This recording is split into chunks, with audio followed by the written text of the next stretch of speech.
Hello po, mabuhay! Peace be with us po. And blessed din po sa ating lahat at nagbabalik po ang Come and See.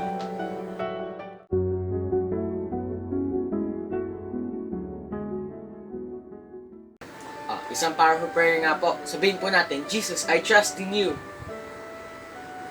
Okay po, ngayon po ay nasa 22nd Sunday in Ordinary Time po tayo.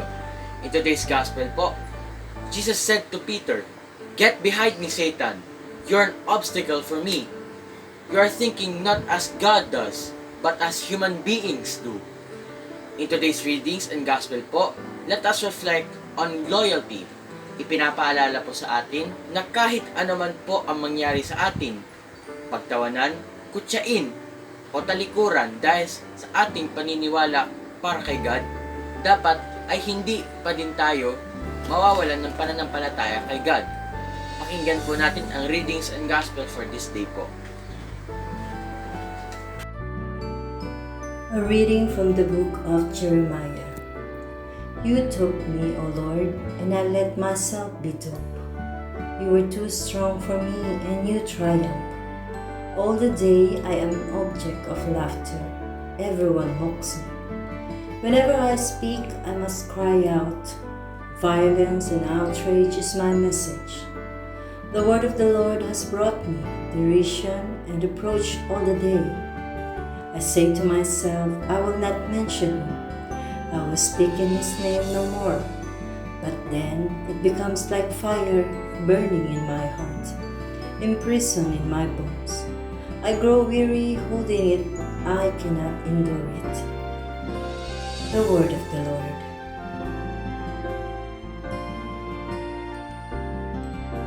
In our first reading from the book of Jeremiah, every time Jeremiah proclaimed the word of God, they always laugh and mock him. Kaya dumating po sa point na ayaw niya ipahayag ang salita ng Diyos. But then, it becomes like fire burning in his heart. Mas lalo po siyang nahirapan na hindi maipahayag ang salita ng Panginoon. Pero, ang paghihirap niya ay humantong sa muling pangako sa Diyos. Ganyan din po tayo. Nahihirapan din po tayo kapag may kinikimkim po tayo sa puso natin. Lalo na po sa mga umiibig na hindi nila may pahayag ang pagmamahal nila sa kanilang minamahal. Pero kapag nasabi na ang nararamdaman nila, ang laking ginhawa sa pakiramdam. Sabi nga, parang nabunutan ng tinik. Let us not be afraid to express how we feel. Let's talk to God and ask for courage. A reading from the letter to the Romans. I urge you, therefore, brothers and sisters, by the mercies of God, to offer your bodies as a living sacrifice, holy and pleasing to God, your spiritual worship. Do not conform yourselves to this age, but be transformed by the renewal of your mind, that you may discern when is the will of God, what is good and pleasing and perfect. The word of the Lord.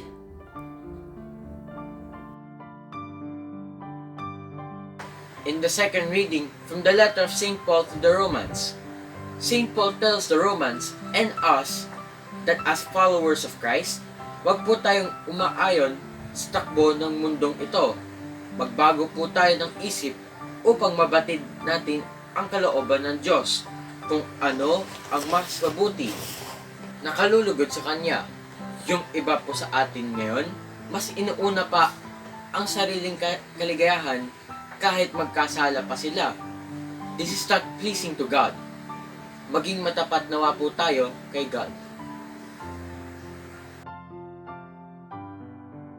A proclamation of the Holy Gospel according to Saint Matthew. Jesus began to show his disciples that he must go to Jerusalem and suffer greatly from the elders, the chief priests and the scribes, and be killed, and on the third day be raised. Then Peter took him aside and began to rebuke him. God forbid, Lord, no such thing shall ever happen to you. He turned and said to Peter, Get behind me, Satan.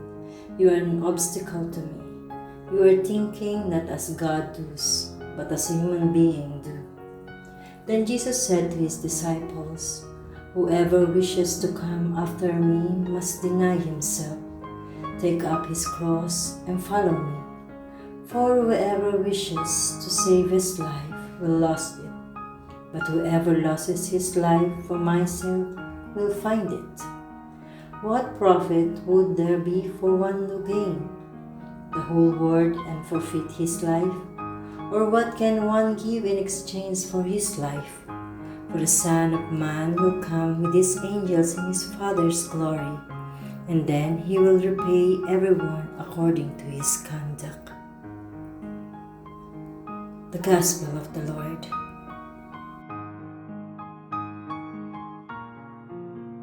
Our Gospel for this day is taken from St. Matthew. It states the loyalty of Peter to Jesus. "God forbid, Lord, no such thing shall ever happen to you." But Jesus turned to him and said, "Get behind me, Satan. You are an obstacle to me. You are thinking not as God does, but as human beings do." Ganyan din po ang iba po sa atin ngayon. Para lang masabi na loyal ka, kahit na nagkasala ka pa, hindi mo na din iniisip kung may masasaktan sa mga sinabi mo o sa mga ginagawa mo. Pero sa nangyari, hindi pa din nawawala ang loyalty ni Pedro kay Jesus.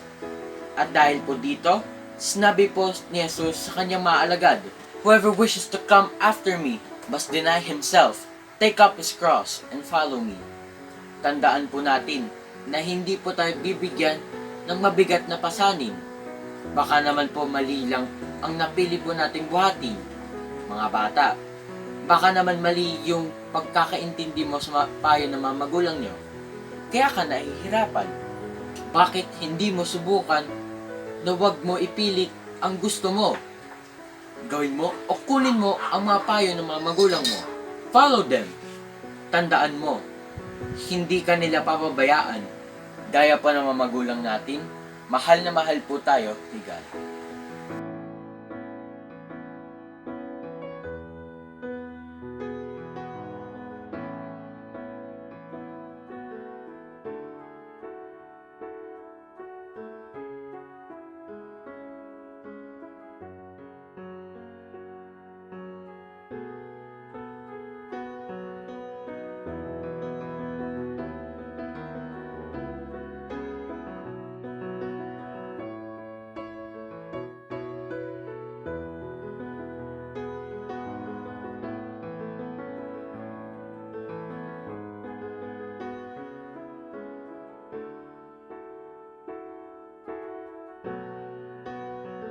O Diyos, bigyan mo po kami ng lakas upang sumunod sa mga turo mo. Mapasanawa namin ang aming krus at sumunod sa iyo. Amen. Thank you for watching, my dear brothers and sisters. Maraming salamat po at God bless po sa ating lahat.